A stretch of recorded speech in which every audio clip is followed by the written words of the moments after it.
Hello साथीहरू नमस्ते। म चाहिँ अहिले पानी ल्याउन जान लाग्छु। हाम्रो चाहिँ घरमा पानी आउँदैन।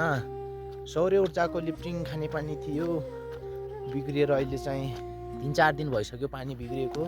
पानी बोक्नुपर्छ। मूलमा पनि खासै त्यति पानी हुँदैन, प्रशस्त मात्रामा मूलको पानी आजभोलि पाउँदैन। जेठा मासको टाइममा म चाहिँ हजुरहरूलाई अहिले मूल पनि देखाउँछु। मूलमा त्यति पानी धेरै त्यति हुँदैन, पानी बिग्रिसक्यो। अब मान्छेले के खाने, सम्पदलाई के खुवाउने, गाह्रो भयो साथी हो। अब के गर्ने, अब जतिसक्यो छिटो पानी मर्मत भइदिएको भए अब सहज हुन्थ्यो। पानीको मुहान चाहिँ देख्न सक्नुहुन्छ, पानी पनि कति सम्हालो छ।